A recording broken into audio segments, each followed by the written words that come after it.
ሰማይ የኔ ነው አይባልም። የሁሉም ስም ለመቀየር ፕላን አድርገው ተዘጋጅተው ከዓመታት ኃጢአተኛ ያልሆነ ጳጳስ የለም። ኃጢአተኛ መላው ኦርቶዶክሳውያን በሙሉ አስቸኳይ የድረሱልን ጥሪ ሜዳ አቡነ ልክ ጼዴቅ ገዳም በሰዓት የተሰማ አንድ መረጃ ልንገራችሁ።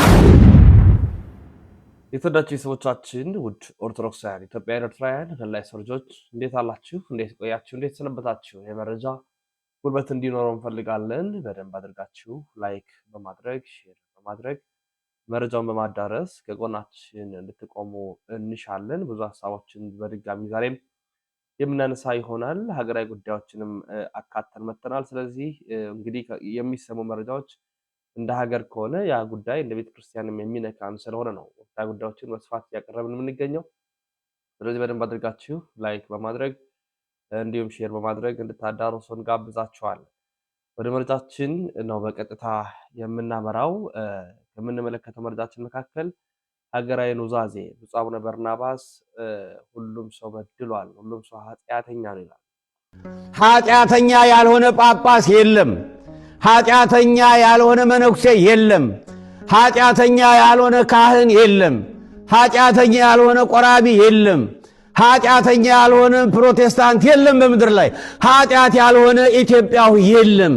አንድ የነበረ ሕዝብ ዛሬ በጎሳ በቋንቋ በብሔር ተለያይተን መቅደሱ ሁሉ ረክሶ አንዱን ህብስት የተካፈልን ክርስቶስ ራሳችን ሆኖ አንድ አካል መሆናችን ተረስቶ ከመለያየት የበለጠ ኃጢአት የለም። ከቂም በቀል የበለጠ ኃጢአት የለም። ከአምልኮ ባዕድ የበለጠ ኃጢአት የለም። ማን ነው ጀግና አባት? ማንን እነማንን በትክክል እንደ ዳንኤል ሆነን ለሀገራችን እያለቀስን ያለን? የሱባኤ ጊዜ ነው። ህንፃዎች ይገነባሉ በሀገራችን፣ በውጭም ሀገር ይገነባሉ ህንፃዎች። ነገር ግን እኛ በአንድነት በፍቅር ካልተገነባን እንደፈረሰ ህንፃ ነው። አስቀድሜ አይቼ የነበረው ሰው ገብርኤል እነሆ እየበረረ መጣ፣ በማታ መስዋዕት ጊዜ ዳሰሰኝ ይላል። የኢትዮጵያን ሕዝብ መልአኩ ቅዱስ ገብርኤል ይዳሰው።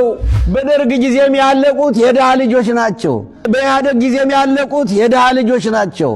ባድመ ላይ ያለቁት የድሃ ልጆች ናቸው። ባድመ ላይ ያለቁት የኢትዮጵያውያን የድሆች ልጆች፣ የኤርትራውያን የድሆች ልጆች እንደ ቅጠል ረገፉ። ዛሬም እየረገፉ ያሉት በሀገራችን የድሆች ልጆች ናቸው።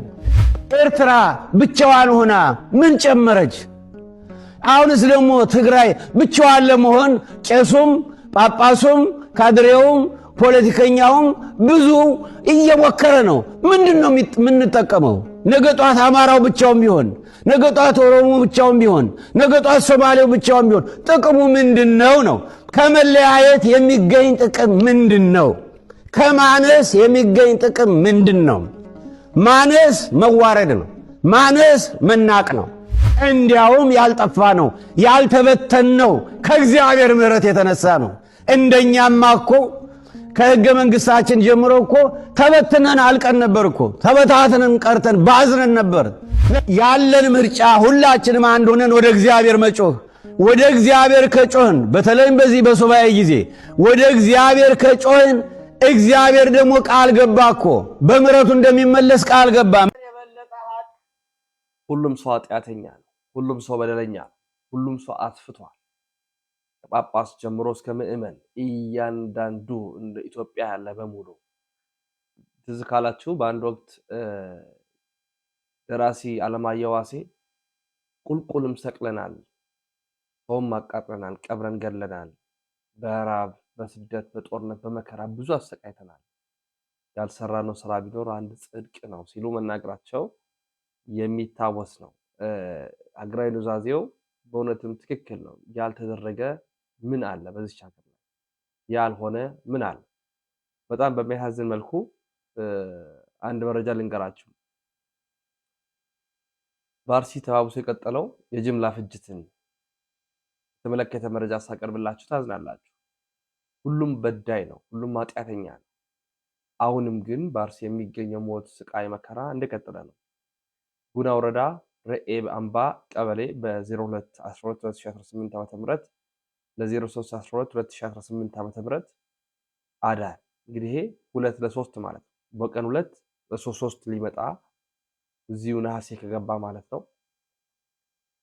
የነሐሴ በዓታ ላይ ማለት ነው የ70 ዓመት አዛውንት አቶ ጌታቸው ቶሎምቤል እናም ከነ ባለቤታቸው ለቀብር በማይመች ሁኔታ ገድለዋቸው ጥሏቸው እንደሄዱ 17 ከብቶቻቸውንም ዘርፈው እንደወሰዱ መረጃ ወጣ።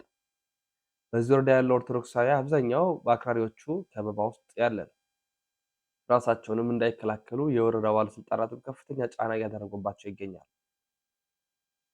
ይሄ ብቻ አይደለም። በጸጥታ መዋቅር ውስጥ ያሉ ኦርቶዶክሳውያን ስልታዊ በሆነ መንገድ እያስመቷቸው ነው።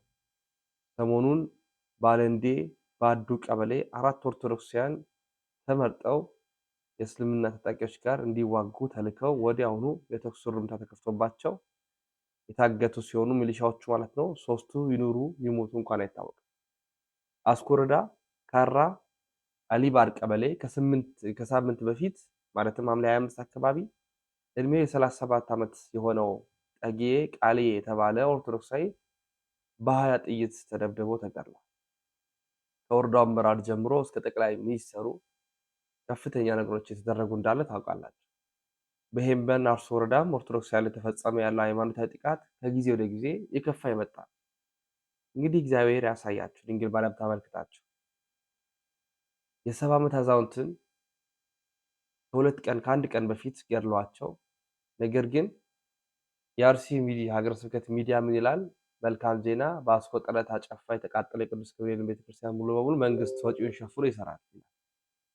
ታስታውሳቸው የቆልቢ ገብርኤል ለገብርኤል በሚል ብር ለማሰባሰብ ቆልቢ ገብርኤል ላይ ያሉት አባቶች የሚሉት ገንዘብ ለማሰባሰብ ከ30 በላይ አርቲስት ጋብዘው የአርሲን ሽፋን አድርገው ገንዘብ ከሰበሰቡ በኋላ ዝም አሉ። አሁን ደግሞ መንግስት ወጪውን ሸፍኖ ይገነባል። ህዝብ የተሰደደ የሚበላው እያጣ እየሞተ እየተፈናቀለ መከራ ውስጥ ሆኖ ቤተክርስቲያን ያለመሰራቱ ያሳሰበን እስኪመስል ድረስ መረጃዎቹ እንዲህ ባለ መልኩ እየተራገቡ ይገኛል። ያሳዝናል። ሌላው ለመላው ኦርቶዶክሳዊ እንዲደርስ አስቸኳይ የሆነ የገዳማን አባቶች ጥሪ ቀርቧል።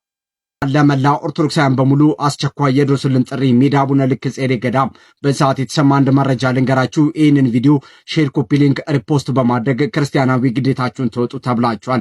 የአቡነ መልከ ጼዴ ገዳም በ15ኛው መቶ ክፍለ ዘመን እንደተመሰረተ ይነገርለታል። ገዳሙ በአማራ ክልል ሰሜን ሸዋ ዞን ሜዳ ወረሞ ወረዳ ሶርችና አርዶዋዩ ቀበሌ በሚባል ታሪካዊ ቦታ የሚገኝ ነው። ከወረዳው ርዕሰ ከተማ መራኛ በ4 ኪሎ ሜትር ርቀት ላይ ይገኛል። በገዳሙ ዋሻ ውስጥ የሰው አስከሬን ተቀብሮ ከብዙ ዓመታት በኋላ መቃብሩ ሲከፈት ስጋው ደርቆ ሳይበሰብስና አንድም አካሉ ሳይጎድል ከመቃብሩ መውጣቱና ቅሪተ አካሉ አሁንም መገኛ መሆኑ ታሪካዊ ገዳም ነው። በገዳም ውስጥ በርካታ ለነፍሳቸው ያደሩ መነኩሳትና የሃይማኖት አባቶች መኖራቸው ይታወቃል።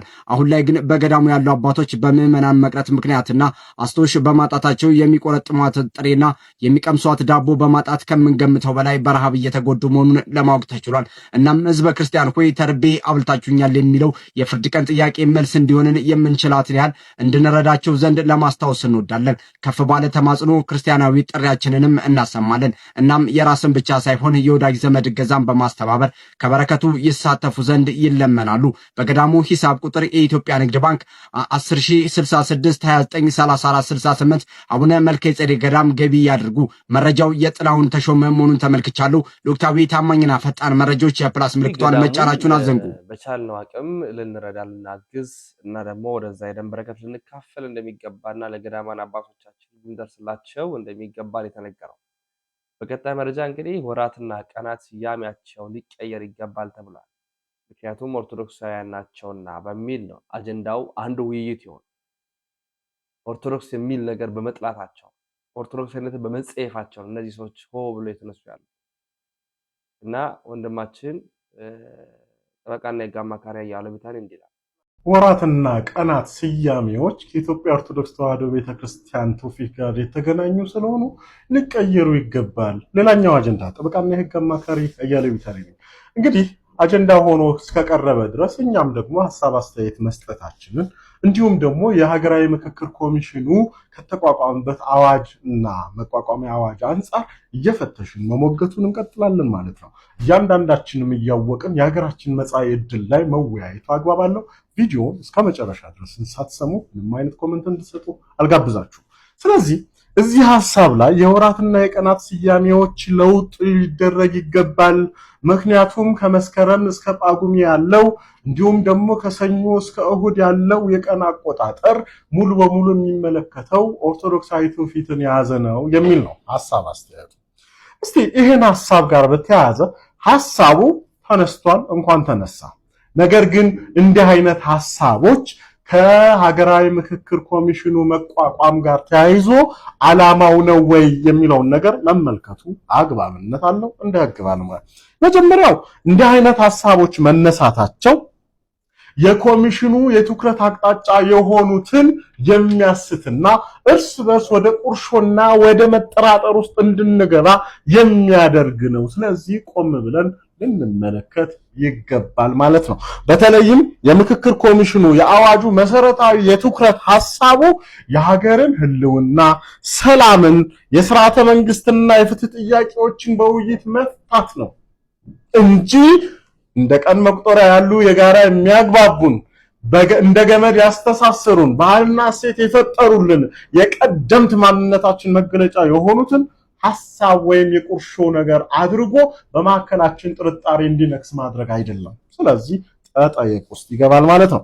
ሌላኛው ብሔራዊ መግባባትን የሚሸረሽር አካሄድ ነው። እንዲህ አይነት ነገሮች ይህ ሐሳብ ሲመጣ ኦኬ there is someone ከዚህ ጀርባ ያለ ሀገራዊ ብሔራዊ መግባባትን ዓላማ ያነገበ ሳይሆን የግል ፍላጎቱን ወይም ዓላማውን ለማስፈጸም ከሰላምና አንድነት ጥያቄዎች ይልቅ ስለ ሥርዓተ መንግስቱ ወይም ስለ ፍትህ ጥያቄ ይልቅ አንድን አካል ለማጥቃት እየተነሳ ያለ አካል አለ ብሎ መመልከትና በጥርጣሬ ጉዳዩን ማየት እንድንችል ያደርገናል፣ ይገፋናልና ስለዚህ ከምክክር ኮሚሽኑ ዓላማ ያፈነገጡ ተግባራት ላይ ጥንቃቄ ልናደርግ ይገባል ማለት ነው። አይዘው ይህንን የዘመን አቆጣጠር በምንመለከትበት ጊዜ የዘመን አቆጣጠር ላይ ገዳ የራሱ የሆነ የዘመን አቆጣጠር አለው። ፊቼ ጫምባላላ የራሱ፣ ሲዳማ የራሱ የዘመን አቆጣጠር አለው። ጋሞ፣ ወላይታ፣ ጌዲዮ፣ ሌሎቹም አፋሩም። ታዲያ የዚህ ሁሉ ኢትዮጵያዊነትን ሊያዘልቅ የሚችለው እኮ ቀደምትም የመጣው በታሪክም በየትኛው ባለም አቀፍም የታወቀው ይህ ለምን ጥላቻ መገለጫ ሊሆንን ይገባል?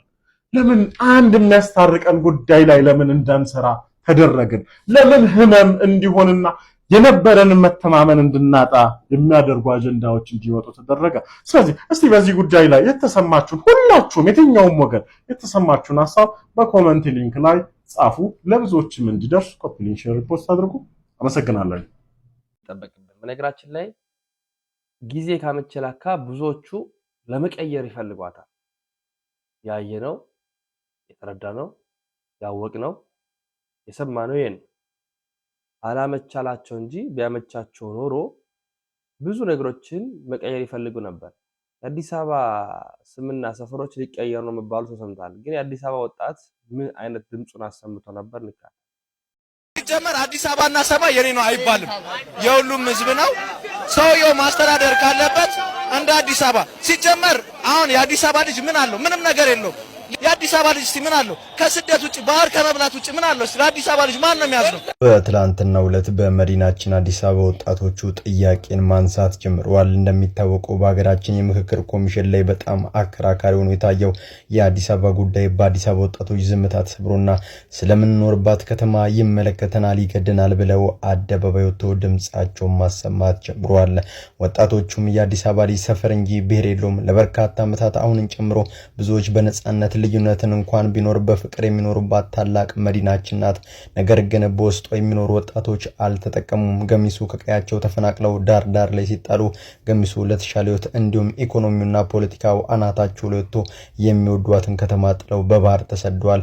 ቆይ ማን ነው ለአዲስ አበባ ልጅ የሚያዝነው? የት ሄደንስ እንኖር? ሌላ ሀገር የለንም፣ ያለችን መዲናዋ ናት። እሷንም በሴራ ፖለቲካ እያቦካችሁ ልታስጠሏት እየቆፈራችሁ ነው። በህግ አምላክ እንኖርበት ሲሉ ወሳኝ የተባለ መልእክትን አዲስ አበባ ልጅ ሰፈር እንጂ ብሔር የለውም ብሏል። ግን ቢቀየር ምን ሊባሉ ይችላል? ስም ለመቀየር ፕላን አድርገው ተዘጋጅተው ከአመታት በፊት አሁን ደግሞ ቅርብ ጊዜ ከሽሜ ጋር በደንብ አሪፍ ፕሮግራም ሰርተንበታል። ይሄንን መቼ ነው ያሳየናችሁ? እስቲ ፍረዱ። ዝርዝሩን እያነሳን በእሑድ ወይ በቅዳሜ ፕሮግራም ሰርተንበታል። አስታውሳለሁኝ በደንብ አዲስ አበባን ፊንፊኔ ብለዋታል። ተመልከት። ከዚህ በፊት አንብበንላቸዋል። መርካቶን አጋምሳ ይሉታል። አሁን መርካቶን እያፈረሱ ነው። አንድ በትንታኔ በዶክመንተሪ አዘጋጅቶ አርቲስት መልስ አበራጆ እዚህ ኢትዮ ሰገነት ላይ ያቀረበውን ታውቃላችሁ። መርካቶን በሚመለከት ይኸው ለአጋምሳ ብለው መርካቶ ነው፣ ፒያሳ ብለው ቢርቢሳ ጎሮ። ይሄ የፒያሳ ስም የሚቀየርበት ነው። የተዘጋጁበት ይሄን ነው። ምክክር ኮሚሽን ብለው ይሄን ከተጋለጡ በኋላ ምክክር ኮሚሽን ብለው ይሄንን ሊያስቀይሩ ይሄን የአዲስ አበባን ስምና አጠቃላይ የአካባቢ ስም 22 ማዞራን ሆዱ ቡርማ ምናምን ብለውታል። ዳለቲ ያሉት 4 ኪሎን ነው።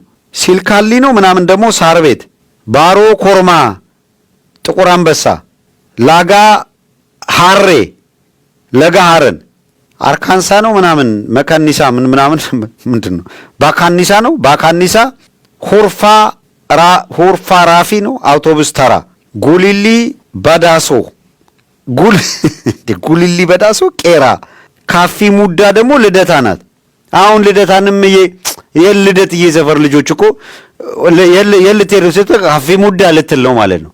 ሲያምር ይቀራል። እኔ አሁን ስዘረዝር አሉልም ሰዓትም የለኝ። ስክሪንሻት አድርጋችሁ ማየት ትችላላችሁ። የትኛውን ከተማ እስካሁን ያላያችሁ የትኛውን ከተማ በምን ስም የመቀየር ፕላን እንደተደረገ ሰው እንደዚህ ቀይረው አገሪቷን እንገለብጣታለን ነው የሚሉት። በእንግድነት ተቀብለን እንደዚህ አይነት መከራ ለምን እናያለን? ከነዚህ ሰዎች ጋር በዚህ ልክ መነጋገር አለብን። ሰው በመቀደም ባሳየናችሁ ስክሪንሻት መሰረት የምክክር ምናምን ኮሚሽን ላይ የቀረቡት የአዲስ አበባን ስያሜዎች እንደ ኦልተርኔቲቭ የሞት ሽረት ጉዳይ ነው ለኛ ምናምን እያሉ እየጻፉ ነው ያሉት። የሞት ሽረት ጉዳይ ነው። አዎ ወደ ወላቡ ትመለሳለህ። የሞት ሽረት ጉዳይ ከሆነ አንተ ከአዲስ አበባ አማራን ነቅለህ፣ ትግሬን ነቅለህ፣ ወላይታውን ጉራጌውን ነቅለህ እኔ ተሰብስቤ እኖርበታለሁ። እንዲህ አይነት ጨዋታ የለም። የሞት ሽረት ጉዳይ ነው ለመላው ኢትዮጵያውያን። የአዲስ አበባ ጉዳይ የሞት ሽረት ጉዳይ ነው። ይሄንን ይዞ የመጣ ቡድን ካለ ይሄን ካለ አይደለም እኮ ይዞ የመጣ ቡድን ስላለ በቡድን ደረጃ የተደራጀ አካል። ስለዚህ ትታገላለህ፣ ትቀይራለህ፣ አትታገልም ሌላ ነገር ነው። ሰው አዲስ አበባ ጉዳይ ላይ በጣም ግልጽ የሆነ ነገር አንድ ቪዲዮ ደግሞ አየሁኝ። በጣም የተገረምኩበት ነው። የአማራ ክልልን እንትና ታውቃላችሁ ምንድን ይባላል የክልሉን ባንዲራ እና ከዛ ጋር በተገናኘ አንድ ቪዲዮ አየሁና ተገረምኩኝ።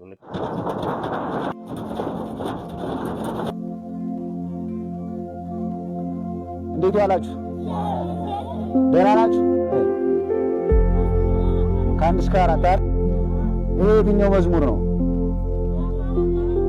ይሄኛውስ ባንዲራ ማንኛው? ይሄ አማራ። ስለዚህ የኛ ባንዲራ ነው አይደለም? የኛ ባንዲራ አይደለም። ስለዚህ እናጠፋዋለን። አሁን እኛ አማራ ነን፣ እኛ አንቀበልም። ይሄ እናጠፋዋለን። ቀረብ ብለን ማለት ይችላል።